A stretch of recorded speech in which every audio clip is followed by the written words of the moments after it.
Hello everybody, welcome back to 10-Minute Reviews. Jason here bringing you today's video. So real fast, I don't want to make this too long for an intro, so I'm going to try and compress it. Thank you very much to our fans. Thank you very much to our patrons.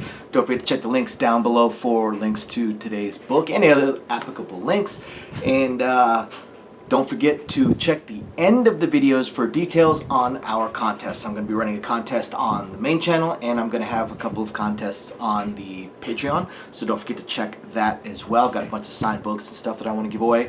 Otherwise, I'm going to go ahead and jump straight into today's video. Don't forget to check those links down below, guys. Got more information down there.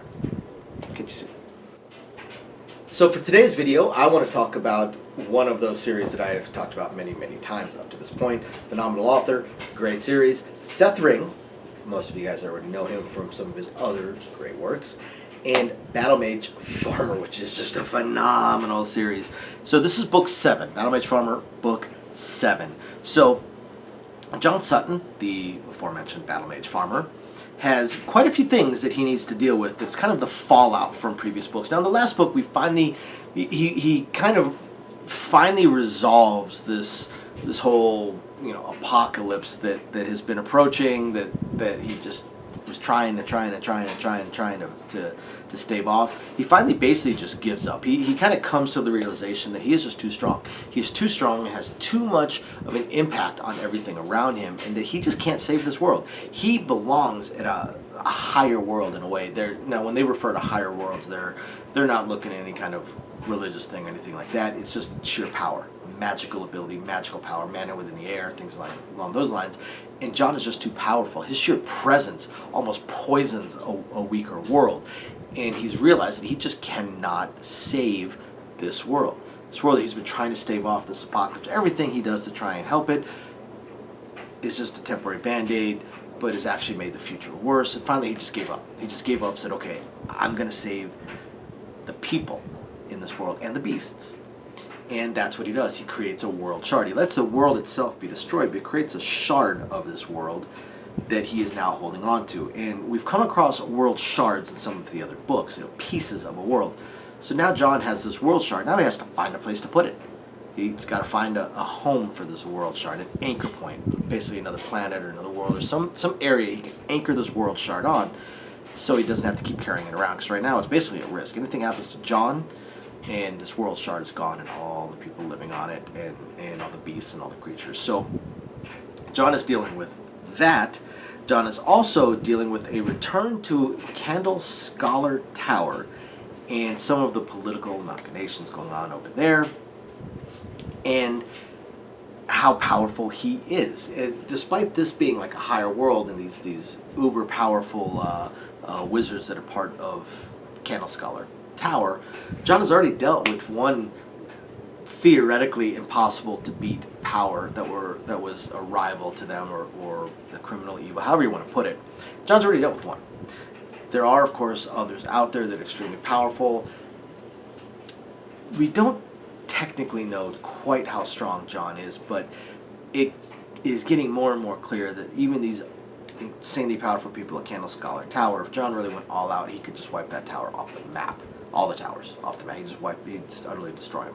So we've got a little bit of political action going on to the detriment of the tower that John feels eventually that he needs to step into. And of course we all know that John is not the most subtle when he steps into things.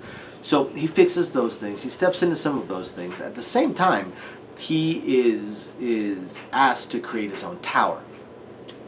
And creating his own tower, trying to decide what he's going to do. Obviously, he's not going to do fire or water or something along those lines. He, of course, John being John, decides on a farming tower. But it's pretty interesting. It's pretty cool thinking about it and reading how what his thoughts are and how he's designing it and the people he's getting and what he wants to do with it.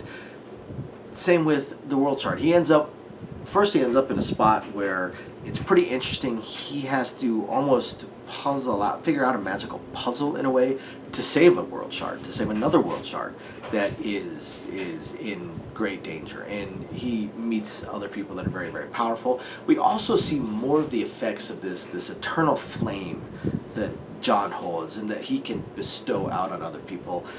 Most of the time, unless he's doing it offensively, it's not necessarily a conscious thing that John is bestowing with his flame, and we get a lot more religious almost undertones. In a lot of ways, the last couple books and this book really show that as John is progressing through these realms of higher realms of power and magic and these larger conglomerations of extremely powerful people, that John, the battle mage farmer, in a lot of ways is showing a progression towards godhood, and it comes out. It is shown a lot in this book how that potential is certainly there. How even just the smallest piece of John's flame can inspire and create religions and healing and disrupt religions. And it's really fascinating. It's really interesting, and I can't wait to see how things continue to progress as John continues on this journey. He does, by the way, eventually save the world shard, find an anchor point, things along those lines. And then get back to his magical studying with his wife and his extremely, insanely overpowered bull, who had a girlfriend in the last one. That was pretty funny. But the bull and the rooster, and it'd be an interesting interaction between the animals from Battle Mage Farmer and the animals from Beware of Chicken. Although just in sheer power, I'd have to give it to Battle Mage Farmer's animals. Ferdy is ridiculously overpowered. Thank you everybody for watching. Don't forget to check out Seth Ring and Battle Mage Farmer. We will catch you guys next time. Bye now. Welcome back. So for our contests. So for the contest here on the main channel, I'm going to be running 2 contests for this month. The contest will end at the end of April. Just email me at reviewsin10@gmail.com. Put contest in the subject line so I do not skip past it. I do get a lot of emails. And I'm actually going to be running 2 contests. Email me for the first contest. Email me your suggestions for 4 categories of books. You don't have to send me 4 suggestions. Some people don't read certain categories, and that is certainly fine. Just email me your suggestions of books that I have not reviewed. Doesn't mean I haven't read them, but that I have not reviewed in 4 genres: sci-fi, lit RPG, cultivation, and the harem lit.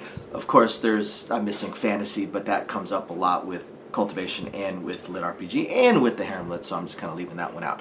And I will pick of my favorites out of that. I will pick a winner, and I have a signed copy of Advent 9 by T. Alan Horn, and that will be going to that winner. I do actually have a bunch of books for further contests as well, but it's a signed copy of Advent 9 by T. Alan Horn that I will send out to the winner.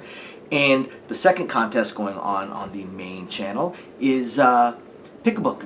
Pick a book that you've read that I have not reviewed, and email me a quick little personal review. If you can talk me into reading that book, the winner of that one will receive a signed copy of J.J. Thorne's Apocalypse Assassin, right? Yeah, Apocalypse Assassin, which I've reviewed this one. I've also reviewed Advent 9. So again, put contest in the subject line, and if you're interested in maybe getting a complete set of Mickey Kare's or the Heavy Weight of It All Book 1, also signed, check out our Patreon. I've got 2 contests that will be going on there as well.